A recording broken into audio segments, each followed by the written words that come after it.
Hey everyone, and welcome to SOFTSWISS YouTube channel. I'm Artem Bychkov, Deputy Chief Security Officer at SOFTSWISS. I've been with SOFTSWISS for more than 3 years, focusing on product security.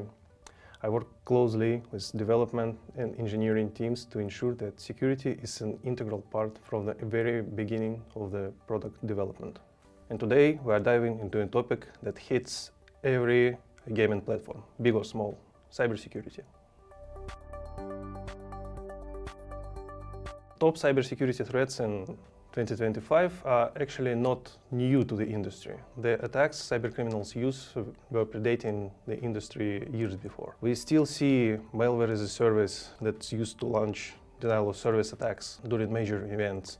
We see information stealers. We see credential stuffing and other account takeover attacks. A lot of more breaches done via supply chain attacks. We also register a rise of using generative AI to perform the attacks on end users.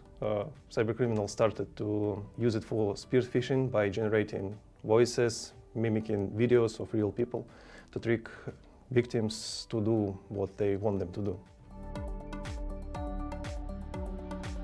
Because they work and they give profits to cybercriminals, people tend to reuse their passwords, and attackers are able to buy huge databases of leaked credentials on darknet forums, and sometimes they cheap as dirt. In iGaming, where the real money is involved and there are high-profile accounts to be stolen, they are of particular interest to the cybercriminals.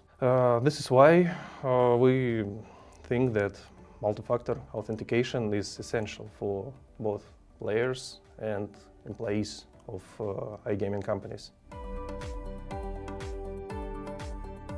Malware as a service is a huge industry by itself. Cybercriminals grow their botnets by infecting end-user devices, be it PCs or even smartphones and tablets, to join the botnets, and then literally anybody can cheaply buy this botnet, rent it for some time to launch denial-of-service attacks. The denial-of-service attacks are used to either demand an extortion from iGaming companies, or they could be used to affect competition, to bring down a competitive platform. Also, malware as a service used to distribute information stealers, to gather victims' login credentials from online platforms, and then they just resold on dark web. So this threat affects iGaming industry from different sides.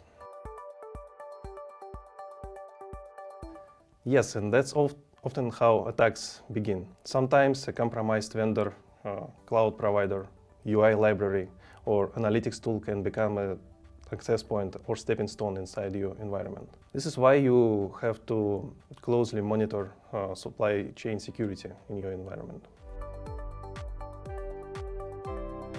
Yes, it happens all the time. We often hear about advanced persistent threats, AI-powered threats, but more often than not, hackers still exploit very basic weaknesses, like unpatched systems, publicly exposed internal portal, weak admin passwords from the systems. So it happens all the time. The way to combat this is to do the basics: harden infrastructure, use patch management, implement strong access policies and monitorings, and you will be fine. Well, here are my to-do basics. Harden and protect your infrastructure. Use patch management. Apply secure system configurations. And I enable multi-factor authentication on everything. Implement strong application security program that involves an offensive part, like penetration tests and bug bounties. And it's also very important to control the security of supply chain, and thus very important to use reliable and secure partners. One of the most important things is to train your team, raise the awareness of your users, because most of the attacks start from phishing email, misclick, or some fishy invitation to the job interview. As a guy responsible for product security at SOFTSWISS, I can proudly say that we do everything I listed and many more things to protect our users and partners. That's it for today's episode. If you liked the video, share it with your tech team. Stay safe, stay updated, and see you next time.